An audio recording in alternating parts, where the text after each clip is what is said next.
Hi, we are Annabelle and Deanne, and this is our submission to the Mozilla Labs Fall Design Challenge 2009.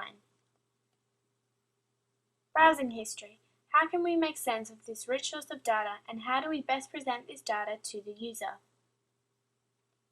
We started this assignment with user research. This research revealed some interesting information about Internet users. Participants remember visual information. Participants remember spending more time on their required web page in comparison to others in their browsing history. Participants knew roughly when they visited the required web page, and participants needed a way to differentiate between web pages in their browsing history.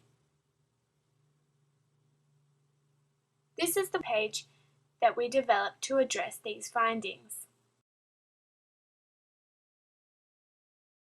The next phase in our design process was prototyping and evaluation.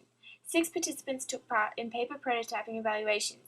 These evaluations uncovered problems in our design which had not been previously identified. This is our redefined design. This design improves the management, organization, and personalization of a user's browsing history. These 2 horizontal sliders, representing months and days, epitomize the timeline. Consider the scenario that a user wants to view a specific day and time, for example the 1st of September at 4 p.m. The user can move the slider by either dragging or clicking in the timeline area. As you can see, indications of time are also shown upon rollover.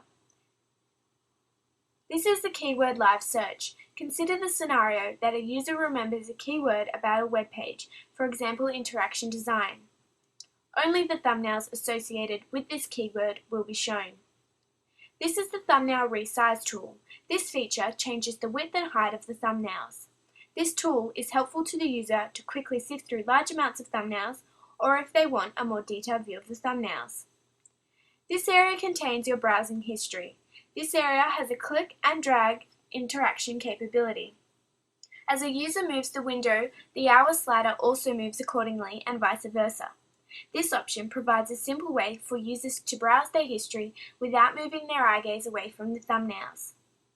Opacity levels of each thumbnail represent the duration of time a user spent on that specific web page. The higher the opacity, the longer the user was on that page. Upon rollover, the thumbnail enlarges. This is called fisheye representation, and the web page title appears. Also upon rollover, the user has the option to add the thumbnail as a bookmark, or remove the thumbnail permanently from their browsing history. These features have not been implemented. This is the filter by visit length tool, which has also unfortunately not been implemented.